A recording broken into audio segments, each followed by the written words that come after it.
Thank you all for joining us today. This is the Building With series, which is a discussion series on architecture and development. It is funded by the Louisiana Historic Grant Preservation Program, and it is put on by NUNU Arts and Culture Collective, Art Transit Authority, and Levity.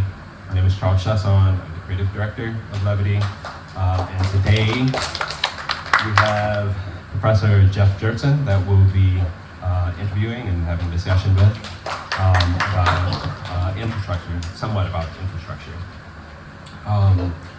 If I could kindly ask y'all to save all questions for after the interview, that would be awesome. The interview will last for about 30 minutes or so, and then we'll open the floor to questions. So with that said, we can begin. So Geoff, is Professor Geoff Gjertson, can you tell us a little bit about yourself? For instance, what interest led you to practicing architecture, being an educator, and to co-creating the Building Institute? Sure. Well, thanks for having me, Charles. Thank you all for coming. This is really great to be a part of this because I think at heart I'm most a builder. I'm first a builder, a maker. That's why I went into architecture. I always wanted to build and create. It's almost gotten to be cliche, but the Legos, right? I had my huge box of Legos, and when I had Legos, they didn't come as a set to build one thing, right? Now you buy a set and you build the Star Wars ship or whatever. I just had lots of little 2x4 bricks, and I just built stuff all the time, towers and ships and all kinds of stuff. So, there was that definitely growing up, just wanting to build and create. My dad's a physicist and an engineer. My mom is a nurse and an interior designer. And so they took me all the time to open houses. Even when we already had a house, we would go look at open houses on Sundays. And so I became aware of architecture and design pretty early that way. I was born in Alabama, but I moved to Kwajalein, which is out in the Marshall Islands. My dad's company was a defense contractor, and there was a missile test site there. We lived in Hawaii, we lived in Huntsville, Alabama, Colorado Springs, Plano, Texas, and I went to school at Arizona State and then Rice for my master's. And I married a woman from Louisiana, so we moved back to Louisiana after that. I was in practice for about, almost 10 years as an architect, licensed architect. And I got to the point where I wanted to, I didn't really want to become a partner in a firm. I wanted to stay closer to doing the work. And I felt like becoming a partner or an associate would take me away from what I really liked about architecture, which is actually drawing and designing and creating. And so I started thinking about teaching, not having known anything about teaching or if I was even cut out for doing it or even standing up in front of people talking. I just jumped into it, and I got a full-time position at UL in 2000, and I've been teaching there for 25 years. But when I first started, I was just frightened from standing up in front of people and talking and teaching.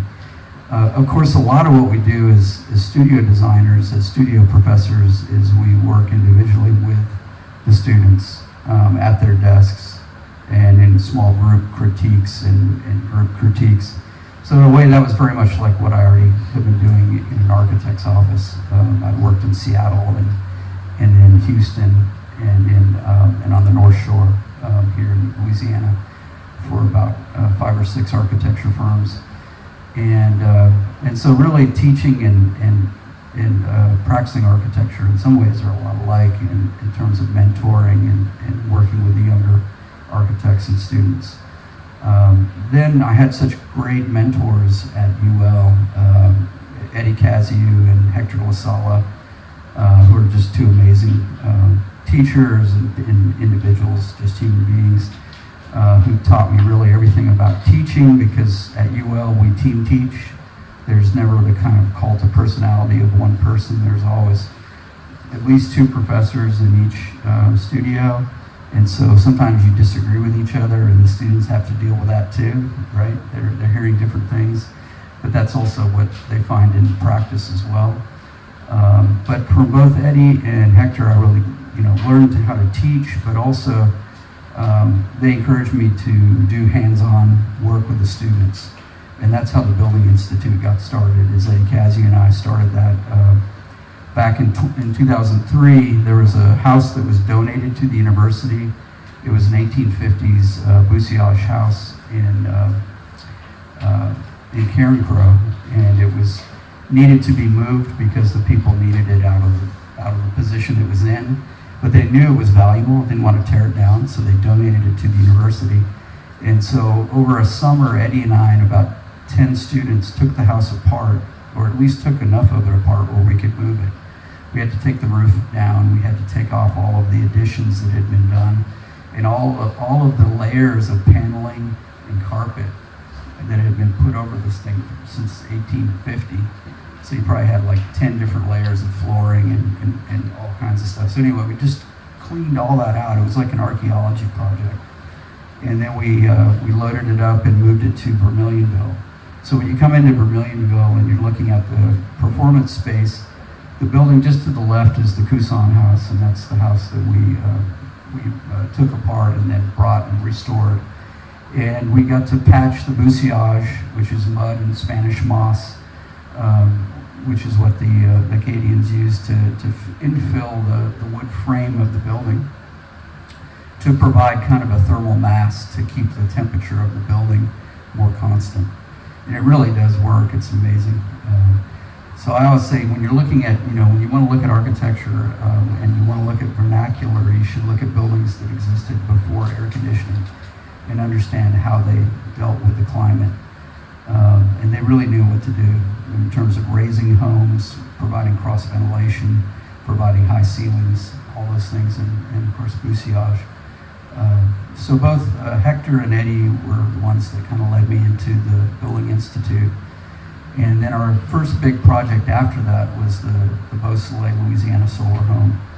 And that was basically a 3-year endeavor, and then really culminated in a book that I wrote called Generating Hope, which is, and this is a copy for you, sure, which was a chance to kind of chronicle that whole journey of how do you design an 800 square foot house that is completely off the grid, take it apart, bring it up to Washington, D.C., and put it back together and compete in about 2 weeks of competitions where we won first place in market viability, which means we were the most constructible, livable, and which one did I miss? Constructible, viable, livable, yeah.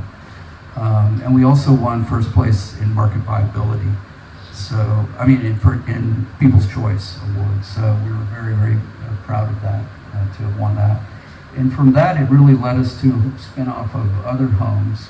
We've done 3 market rate homes in Freetown, in Lafayette, that basically the university bought a piece of property. My students designed the house, and then we built it. And then we sold it, made money, and moved on and bought another lot. We did that 3 times. Then we started working with Habitat. We did about 5 Habitat homes. In all of those, we tried to take what we learned from Beausoleil and make the Habitat homes more sustainable. And we also tried to explore other areas of innovation as well, whether it's tiny homes. We built a tiny home for Habitat that was about 200 square feet on a trailer. And we also did a shipping container house. And part of that was just because so many people are excited and interested in tiny homes and shipping containers. We wanted to test it out and see, how do they actually work and are they viable? And, I think tiny homes can definitely be a great solution. They require a change of mindset though. We have so many things as Americans. And to live in a 200 square foot house means that you have to give up a lot of your possessions, right? But for some people, it may be a viable solution to housing. Shipping containers, They're wonderful when it comes to hurricane resistance, and I know we're going to talk about, kind of how do you design for resiliency. However, they don't save you any money. So don't get the idea that shipping containers are free or cheap. They cost the same ultimately as just stick framing it and building it out of 2x4s and insulating. But they do look cool. So if you like the aesthetic of a shipping container, it's a great option to look at. So I think I kind of went over my first question a little bit. Okay. So can you tell us a little bit more about the Building Institute? For instance, how do you all go about combining culturally historic building methods with innovation and sustainability? Yeah, I think that's always been a part of it. Is we wanted to preserve history in the architecture that we do, but we also want to be kind of contemporary of the times, right? So the way I've always looked at it when we design homes, and it's the students' designs, but when we critique them and when we talk about them, we always want to respond to the vernacular architecture, which is the traditional architecture.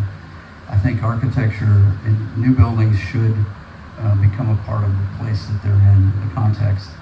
But I also think that they can't just replicate what was done 100 years ago or 200 years ago in every respect. Unfortunately, a lot of times when we try to do that, we do such a bad job of it. Number one, we either don't have the craftsmanship that they used to have, or we don't have the materials. So it just becomes a cartoon when you try to create a Greek temple today, or you try to create some kind of, neoclassical building. Now, I think, though, that you should understand what made those buildings great. It was not just the ornamentation and the craftsmanship, but it was also proportions and understanding how those proportions can start to make contemporary architecture fit in. Having a certain kind of column spacing on a porch, whether that column is steel or a Doric column, is important.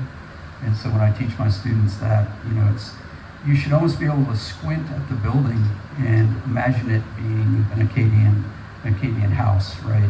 Even if it's a contemporary building, there ought to be something there that kind of rhymes and resonates, right? Whether it's the slope of the roof, the overhangs, some of the materials, all those things can make it become relevant to a place and contextual. But ultimately, I think they also need to be contemporary and utilize the most up-to-date technologies possible. But when we talk about sustainability and looking at passive systems, that's really the most sustainable. I mean, the first thing you can do that's sustainable is to reuse a building instead of build a new building, right? We know that architecture consumes the most energy and resources. And so we should not be tearing stuff down. We should be trying to reuse it as much as we can. Fortunately, most buildings were not built to last more than 20 years. But that's the other thing, is when we do build a new building, we need to design it to last at least 100 years. But the next thing is, once you're renovating or once you're doing a new building, you need to look at the passive things you can do. First thing is insulating well, right? It's orientation. It's keeping the sun off of the building, using landscaping to help shade your building. And then it's those things I spoke of, like passive ventilation, allowing air to move through it on days that you can actually do that, right? And using very efficient systems ultimately when we're talking about active systems, whether it's your heating or air conditioning. Everyone wants to hang on things like solar power, which is really great, but really more important are those kind of passive systems and the more subtle things you can do, like insulating and shading your building. So did that answer your question? I guess the Building Institute does try to look at history and historical models when we design new buildings, for sure. I guess, are there any particular cultures that you look at within this region? I think I saw like a PDF of Ikazu's work, and they referenced kind of like Acadian structures and indigenous structures with like the thatch roofing. Is there any other cultures outside of that you like, reference? Well, I think here those are the ones that we definitely look at. And that's a really interesting thing to see how when the French came here and they tried to build with stone and they realized there was no stone.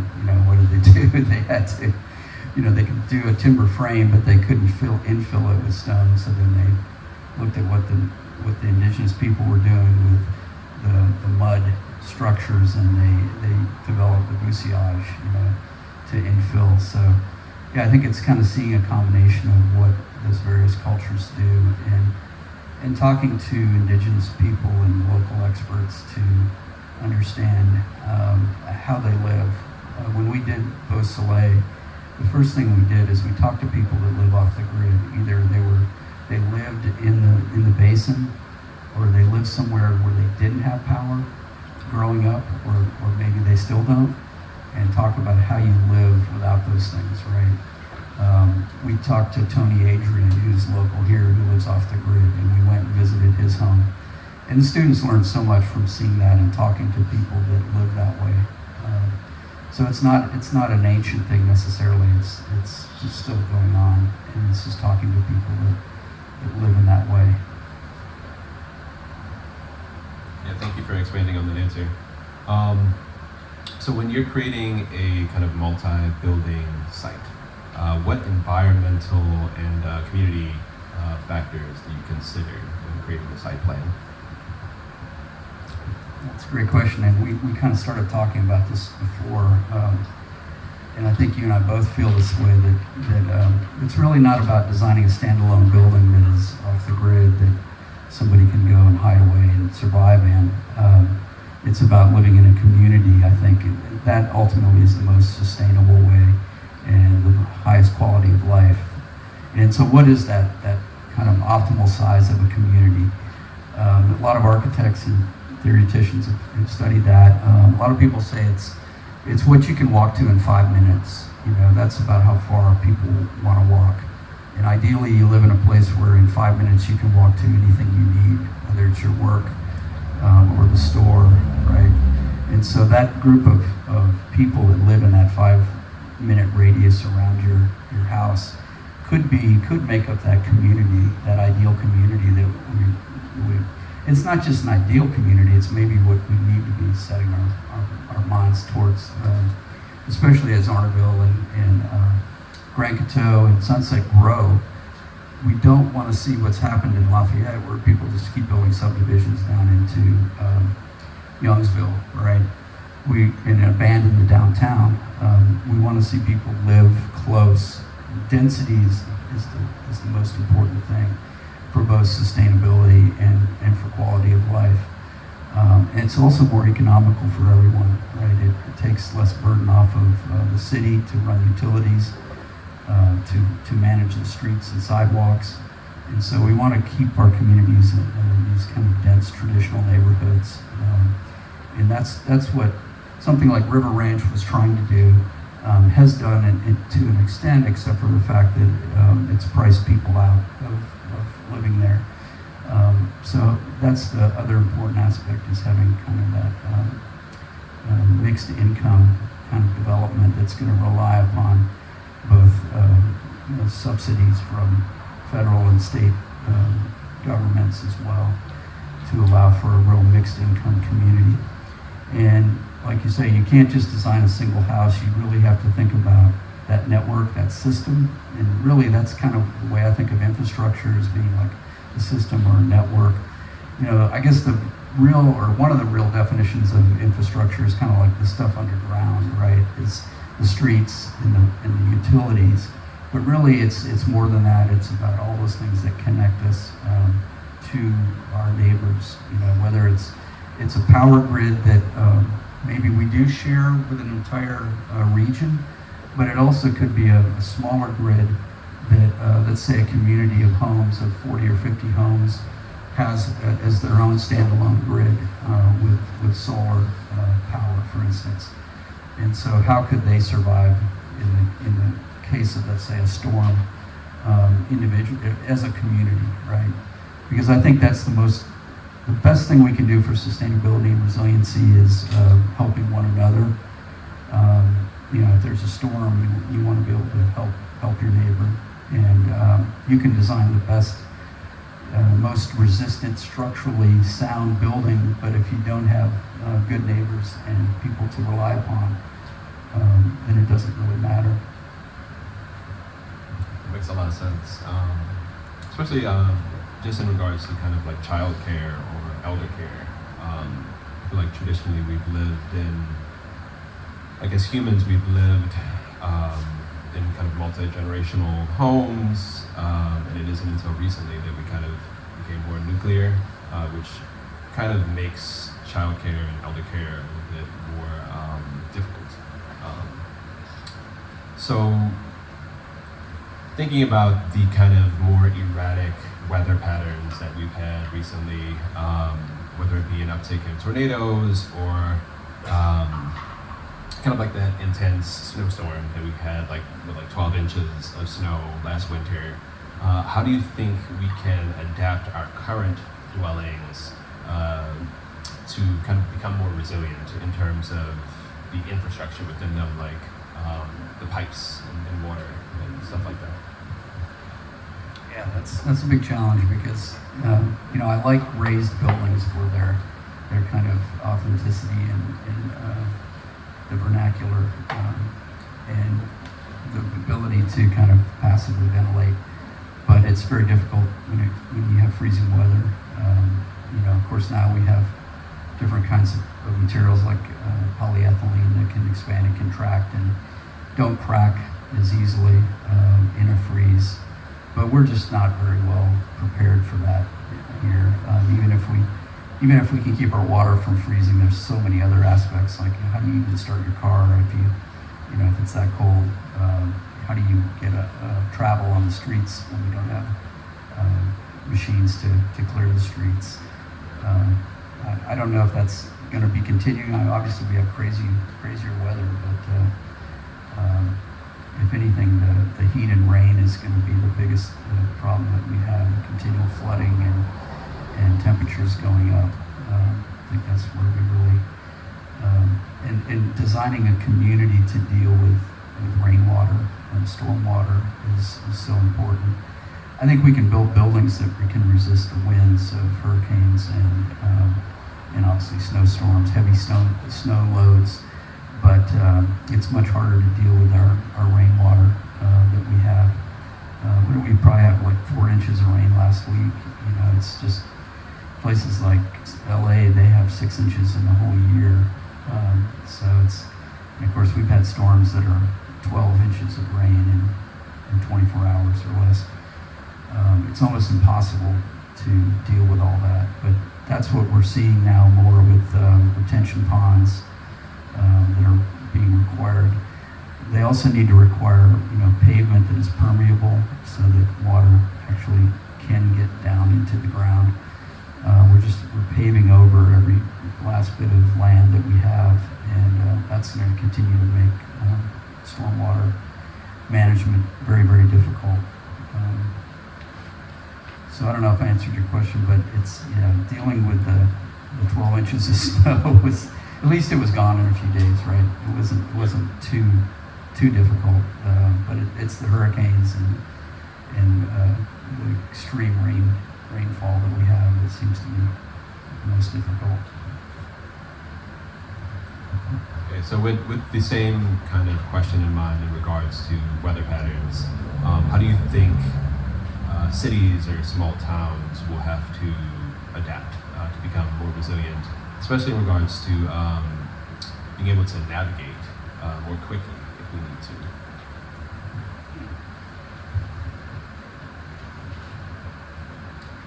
That's a very good question.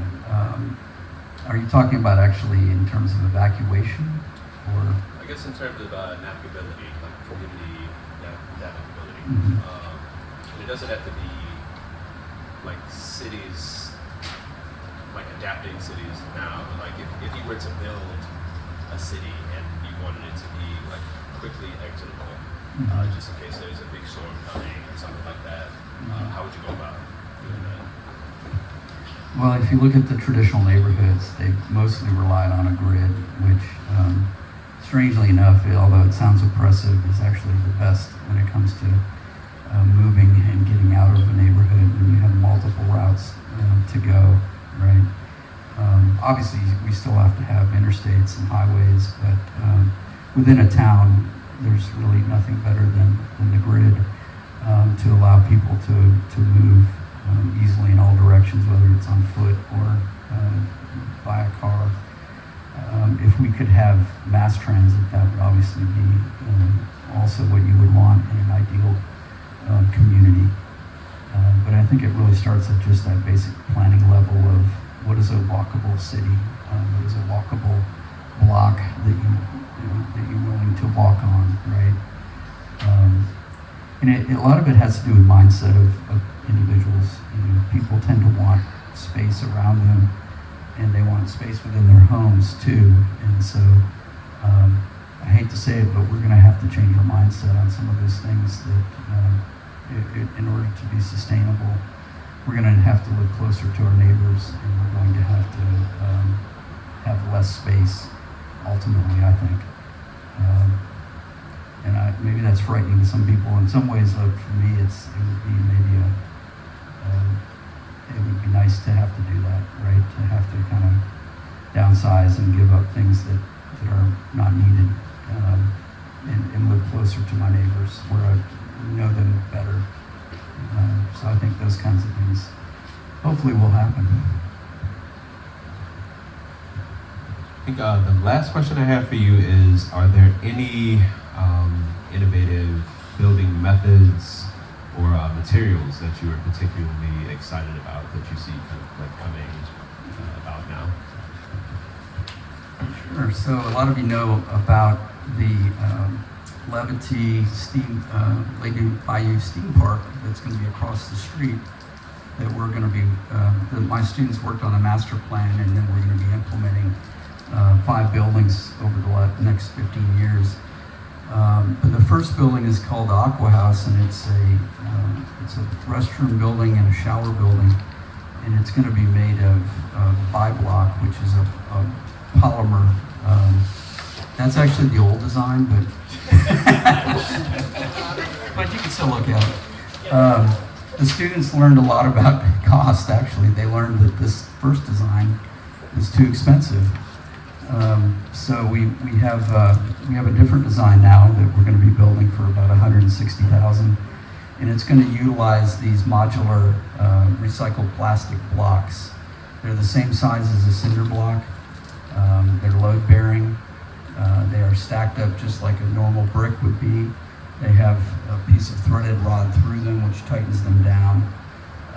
They're very, very durable. The only thing they can't resist very well is UV. And so on the outside, we're going to put there's a piece of it that George he's passing around. The outside of it's going to have synthetic stucco on it, but the inside is going to be left natural, which I think is kind of beautiful. It looks like an expressionistic painting. It's made of all the types of plastic that normally are not recycled. So I think it's types 3 through 7 plastic. They chop it up and they compact it under heat into an 8 by 16 block. So that's just one little piece of a big block. And they hook together kind of like Legos. So I'm back to where I started. And the students actually designed with Legos when they were designing. And so that'll be the first building. I'm real excited about that material. They are using it for residential in California. I haven't seen it many other places yet. It's only produced in California right now, but we're trying to see if we can get one of the machines that actually makes the block here in Louisiana. It's expensive though, so we need some funding for that. But if we did, we could be making our own blocks constantly, which would be great. Obviously, there's way too much plastic that is in our environment and everywhere, right? So if we can use it for something like that, then I think that's a great material to utilize. The other thing I mentioned to you that is my goal I'd say before I retire in 15 years is to do a 3D printed house, not the entire house, but components. So you guys have heard about 3D printing probably a little bit. In Austin, there's a company called Icon. They're 3D printing concrete houses. Right now, though, it's a bit of a novelty because it's not necessarily less expensive. It might be in the future as they keep going. Right now they've done mostly kind of like more higher end stuff, but they're going to do some homes for a homeless community. And it'll be interesting to see what the cost of it is. But for anyone who's done construction, the walls are not the hard part to build, really.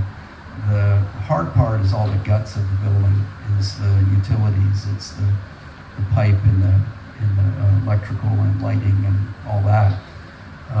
So what I'm looking at is how could you 3D print an entire kitchen or an entire bathroom out of plastic, out of ABS plastic. So from the ground up, the entire bathroom module would be made of plastic. So you'd walk into this like 2001 Space Odyssey bathroom where everything is white or whatever color you want. It's all molded as one piece, right? Including the pipes and the conduit. So the countertop, the sink, the faucet, the cabinets, the tub, the toilet, everything in the space is 3D printed. It's maybe a world that we don't like or maybe don't think we like at this moment.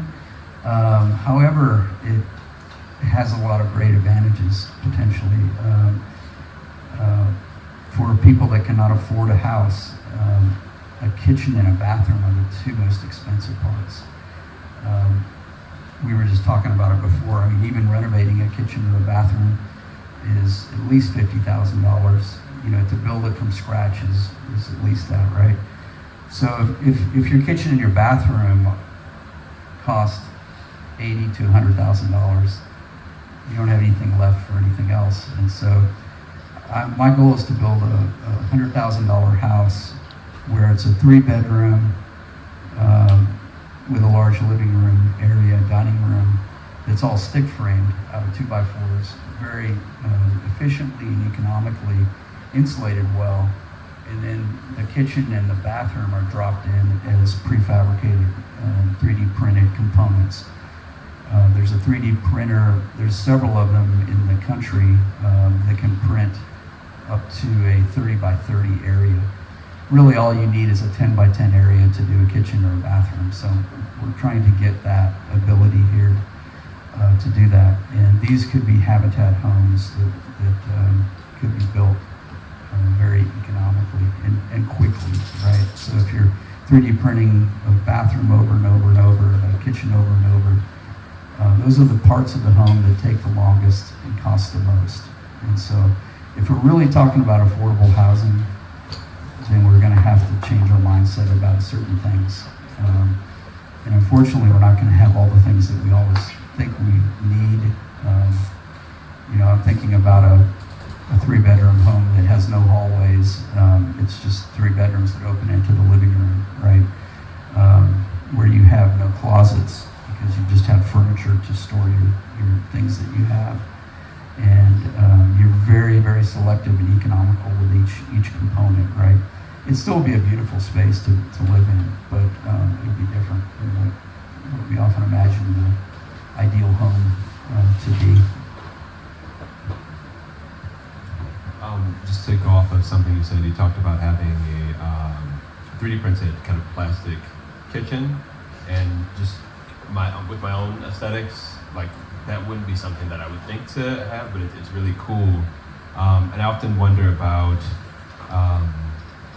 like how we can utilize natural forms to kind of make things a little less boxy and more interesting to live in, like for our mind and for our eyes, like this visual sense. Are there any like natural forms that you are kind of drawn to that you feel like you could mimic in 3D printing homes? Yeah, I mean that's just kind of naturally what they want to be, right? You can't really print hard edges, so everything would be kind of soft. So it would utilize that. If anything, in the kind of striations of the built up, it has definitely kind of a natural form to it. And I think there's a lot of things that could be done. You know, I'm kind of exaggerating it, that it has to be this slick race car looking thing. Although for cleanliness, that's what you want, right? In a kitchen and a bathroom. I think there's a lot of opportunity to design with it and do things that are interesting with biophilic design that, you know, mimics forms of nature. No matter what kind of technology or system that you use, it's always valuable to look at what the flora and fauna of that place, their form is. Thank you, Geoff. Wondering if anybody in the audience has any questions? I have like 12 of them, so can I just ask a couple quick ones? Sure. Do you want the microphone? No, sure. Your blocks, In the hot seat. you said they're like concrete blocks, and so they're good in compression, or what was the status of tension? Same similar thing? You have to compress them with those rods. But yeah, the lateral stability of them is where they're weakest, right? They're great in compression. The lateral stability. So you have to have those rods to tie them down with the slab, and you have to have a beam or a roof structure that stabilizes them at the top. And does that all go inside the blocks, or is that exposed on the inside and outside? The rods are inside the blocks, so there's actually holes. Sorry. It's okay. Yeah, there are actually holes that are formed in the blocks to put a threaded rod every 16 inches, and then you tension it from the top. In terms of actually like tension, like trying to pull it apart, I'm not really sure about what that amount is, but they're great in compression. And then, as I said, their weakest thing is just in terms of UV breaking the plastic down over time. So on the interior, it's fine if you wanted to expose it, but on the exterior, you really need to cover it with something. The other question is, how much is the machine? $1 million. That's all? That's it. Everybody, we're going to do a collection. It'd be a good way to recycle, like deal with recycling plastic. Everybody bring their plastic bag. Yeah. Yeah. Is there off-gassing from this material, from this plastic? It's a good question. Yeah, right now, I think part of the reason why they want you to use, they want you to cover it is to help with that. And we're using it in an unconditioned space for the bathroom building. So I would definitely have a little concern about that if it was in an enclosed space. However, they have built homes where they've furred out the interior and done sheetrock. And I think that they must age the plastic some before they actually compress it into the block. It's obviously already had a life before it's been ground up and then pressed into the block. So I don't know for sure, but I would guess that most of the off-gassing has already occurred. But it is a little bit weird to think about, right? Having plastic. And of course it is flammable, which a lot of our building materials are flammable, right? So that's the other reason that people will put a Type X 5/8 inch sheetrock on the inside to cover it. Yes? I have three questions. First is on those plastic blocks. Is the plastic drenched with resins or glues to hold it together, or is it just compression? Just compression and heat. Yeah. Second question is, how much are the large size 3D printers? That's a good question. I don't know the exact cost. The one I've been looking at, it's one of the biggest ones. It's at the University of Maine. I'll find out. Third question is, you talked about making bathrooms out of plastic, and right now one of the best things we have going in a bathroom is how slick and smooth the inside of the toilet is. I mean, nothing sticks to that. Plastic is different. You know, plastic. You might have to polish that. Yeah, polish the plastic. Have they come up with things dealing with that issue? they used in that application? Yeah. I think there are plastics that are as slick as porcelain. Question is, can it be 3D printed, or what process has to be added to the plastic to get it to that point? There's definitely some issues. The bathrooms are probably the most complicated spaces to design, and my students are learning that, doing this bathroom design that we're going to be building across the street. There we're going to be using indestructible stainless steel toilets that are the best for cleaning and vandalism resistant. Yes. So you talked a lot about different things, and what I heard was living in sustainable communities. I live in a tight neighborhood, and I walk my dog, and I ride my bike downtown, I ride my bike to market. So I like what you shared. You shared less space, more neighbors to help or for help. And I heard here in this building, Mavis Fouget said, Mavis Fouget is a local French person, and she said at the French table, we needed neighbors because life was too hard alone. And in Belgium, in Waterloo, Belgium, we had, I share with someone, maybe you, I don't know, Belgium are born with a brick in their belly because we don't move. And a neighborhood was the tightest neighborhood, and one was an architect, and we were tight, and it helped, and I have that, I find in Lafayette.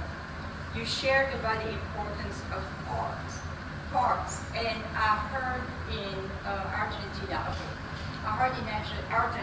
they have parks everywhere, walking park. You shared about bousillage, and you shared that you want to build home or remodel home, restore old buildings. I appreciate you share that with all the ventilation, passive ventilation. We have that on the north side of town, the big old homes, and still have that. You shared you want to have homes that live for 100 years. So my uncle and aunt homes in France, on my grandparents' property, is 400 years old. One part of the home, 416, 20, it's facilitated by the new owners. And it's nice. And so when my cousin came, he was not impressed because he grew up in a home that one part was 400 years old.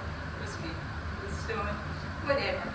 I heard yesterday here on that side at the potluck, some people from New Orleans, they shared after Hurricane Katrina, even though the French Quarter was not flooded, the bricks rotted because they were very old.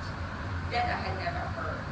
So I don't know if I have a question. I was shocked at the price of bathroom and kitchen.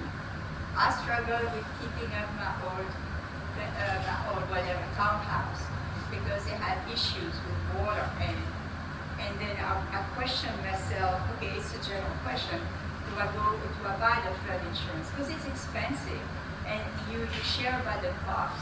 And that's really the crux of the matter. Communities and cost. And I don't know if it was the Dutch who came to Lafayette, but they came to France. I think they came to Lafayette to help with the cooling system because in Holland they built on water, so they had to be smart on that. So I thank you for all you shared because now I have a grid of information and I'm going to share I'm going to answer this. Thank you. Wonderful. Yeah, well, you grew up in a very sustainable neighborhood. Those European towns they had to be that way, right? That's how you got around on foot, and everything was close, and that's what we aspire to today. We don't have to have it look like the older buildings, although that's a possibility, but it's more the arrangement and the placement of the buildings that's important. I wonder about the plastic bathrooms. I understand that plastic mold adheres to plastic better than to wood, for example. So would that be a problem in a space like that? I have not heard that before. I mean, I think you can actually add components into the plastics to make them even more resistant to mold, kind of like paints. So that's not a concern but you know, there is that concern that was brought up about the surface texture, right? That's the key, is to cleanliness and to mold, is trying to mimic as smooth of a surface as you can, and if you can have it self-cleaning. There's greater potential though to do that with plastic than there is in a lot of other materials. Even though I don't love plastic, it's a reality that we have, and potentially could make it affordable to 3D print. I just don't think 3D printed concrete houses are necessarily the way to go. Yes? Would you comment on the different types of insulation available today?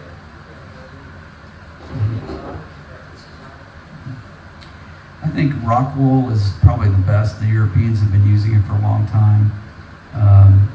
You know, we haven't found out that there are health problems with that like we have with, of course, asbestos, which we no longer use.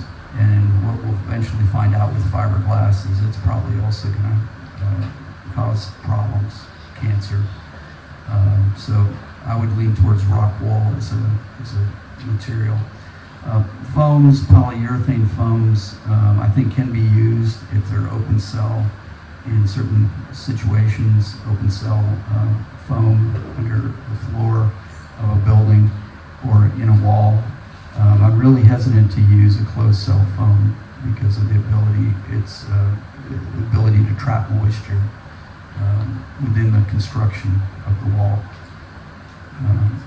So right now, I think rock wool is probably a good solution for most new and existing insulation construction. I think this is maybe reiterating that question, but I was going to ask you about over the 25 years with your experimenting with all types of wall configurations. If there's one that you have a preference for, it's beyond insulation, maybe there's something in the way you construct a wall that you have a preference for, or one that you really hate and you never want to see again. So do you have anything on the list for that? Well, the last building we built was the House of Cards right here up the road on Hayden's property for Honey Locust. And if you haven't seen it, it's cast in place concrete. The walls are 10 inches thick, and it's 4 inches of concrete, 2 inches of rigid polyisocyanate foam insulation, and another 4 inches of concrete. So a concrete wall by itself is not a great wall because it doesn't have any insulating qualities. It will heat up and radiate that heat into the building. And so you need a thermal break in the wall. And so that's why we put the insulation in the middle of the wall. We also used a sprayed on waterproofing on the outside that actually gets into the pores of the concrete and expands and crystallizes and keeps water from getting into the concrete, because concrete is porous, so that's its downfall. So both that ability for thermal, for heat to get through it, and moisture. So we tried to eliminate those two. And so in some ways that was my favorite because it's my most recent project that we did. Super labor intensive though, unless you have, we had 15 students working for probably 12 weeks to pour those walls. So it's not really that economical normally. But as far as the durability and the appearance of the wall, both exterior and interior, it's a beautiful material to use. We've used the SIPS panels, which you have experienced at Beausoleil. Of course, the bad thing about that was termites can eat the plywood for SIPS panels. SIPS panels are 2 layers of plywood with foam in the center. I think it's a great material. We just need to continue to work on it and continue to produce it locally, because like the plastic block, if you have to ship it more than an hour or two, it's not economical to use. the shipping costs can cost as much as the material sometimes, and so it's just not economical. There are SIPS panels now made with a cementitious board to resist termites. There's also SIPS panels made with metal skins on the outside. Those would be great for our climate, so I like those as well. I'm always, as a purist, I hate to have to put additional finishes and materials onto the surface. That's why I like the plastic block when we can use it exposed. I like the concrete when it can be exposed. I like concrete block when you can insulate the interior and keep it exposed. Wood framing is still going to be the most economical and what we've used the most for habitat. It's easy to build, very low-tech technology, and I think there's always a good combination or a blend or a hybrid of low-tech and high-tech that we have to use in our construction climate that we have.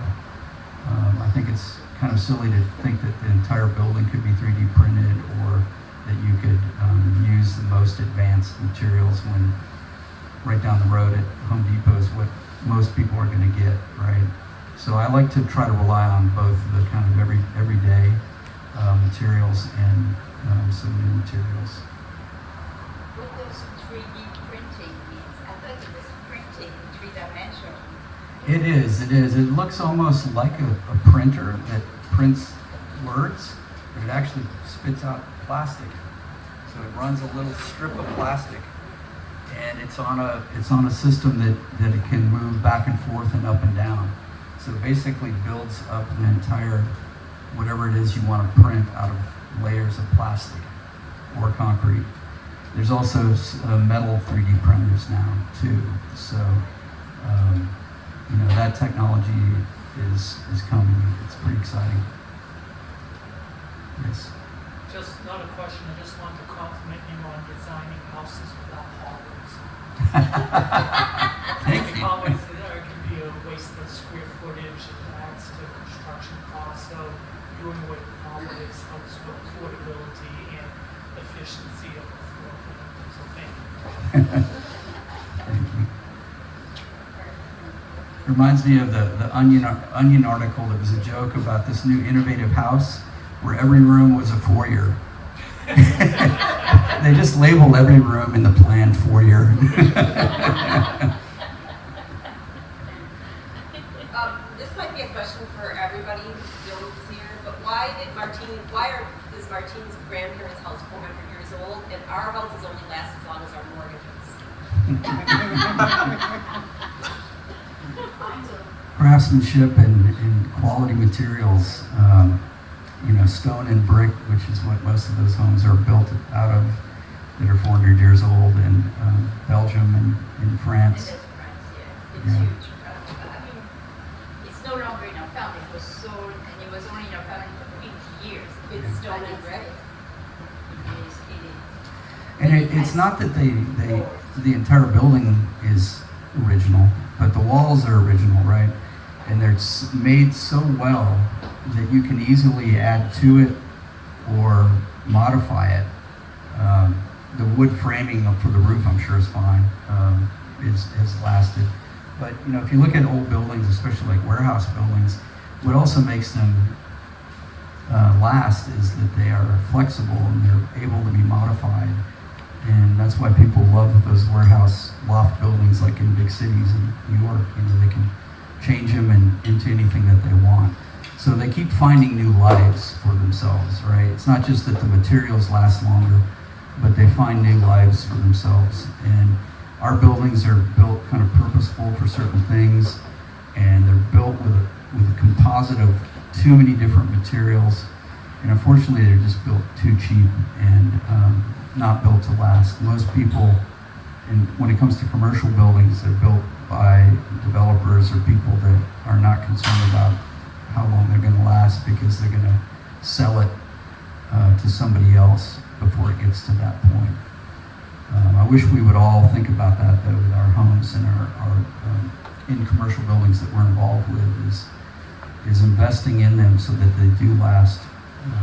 Obviously you can't necessarily design them to last forever, but we need to be thinking about lasting at least 100 years.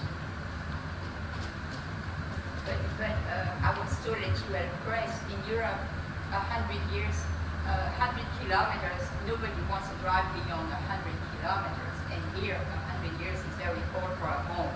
So it's all relative, you know. We just need more very good carpentry. I know a guy.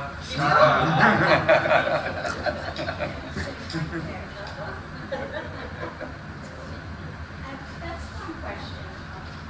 My dad was a carpenter, and he worked with architects, but they went head to head sometimes because my dad was not educated, wasn't went like to the third grade or something like that. But he knew he had to learn all the materials and all of that. Do architects work with carpenters now, with builders now, with, you know, what materials to use, what's on the market, what's easier, you know, all of that stuff? That's what I teach every day. You know, it's how architects need to work with clients and also work with builders. You've got to have a good relationship. And unfortunately, it is adversarial a lot of times between the architect and the contractor. And some of that is our litigious society that we're in, and everyone's trying to protect themselves. You know, I think the best thing you can do as an architect is day one when you go on the job site is you meet the people doing the work, you ask them for their suggestions, and you compliment them on the work that they do. And you know, you have to have that mutual respect for each other. Well, he wasn't a contractor, he was the carpenter. Right. So, yeah. But the house he built that I lived in is almost 100 years old, and it's still standing. And he built other houses that he built. The house that I lived in presently was built in the 1940s. So it's almost 100 years old. That's great. And I think most of our buildings would last that long, but a lot of times they end up getting torn down and replaced before they're into their life, which is unfortunate. It's the last story. In Europe, we cannot build in wood, at least in Belgium, France, and because of the great fires of the Middle Ages. So we have to build in bricks, and it takes a long time, and it's more expensive. So here, I was surprised the first time. I didn't know what it was.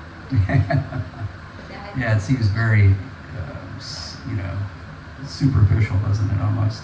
Our wood stud framing. It's difficult to hear because it rains all the time. No, it doesn't rain all the time, but when it rains, it pours down here, and the buildings get wet so fast. Mm-hmm.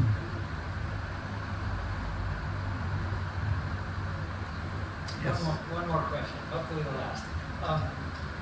Early in your answers, you talked about taking from the cultural milieu of the buildings in the area. What was the purpose of the steep roofs around here? I think it was to create some additional space. You know, the second floor. Now I'm blanking on the name for the boys' room, right, in French. The Garçonnière, because they certainly didn't need it for rain. You know, most of the influence of the roof forms comes from the West Indies, which is very low. You know, low roof because of hurricanes. And just a 3-on-12 or 4-on-12 is probably what you want, right? But the really steep ones is because they wanted to have occupiable space within the attic, the Garçonnière. Unless it was an allusion to the French, you know, kind of mansard roof, which you might see today in some of the big homes. But I don't think there was any other reason for that steepness. when we did that house at Vermilionville, it originally, well, it has wood shakes. And obviously, the steeper you have it, the better. With wood shakes, you probably do have to have at least a 6 on 12. Any other questions? All right, well, thank you, Geoff, for talking with us today and sharing all of that information and knowledge with us. I want to thank the team that took this event together, particularly Nikki Barney and Peg Ramir, and David Morrow and Haley Dardar who are with us today, NUNU for hosting us. If you'd like to join us for the next event in the discussion series, it'll be on July 19th, and we will be hosting Dr. Diane Jones-Allen. And thank you all for coming today and listening and asking questions.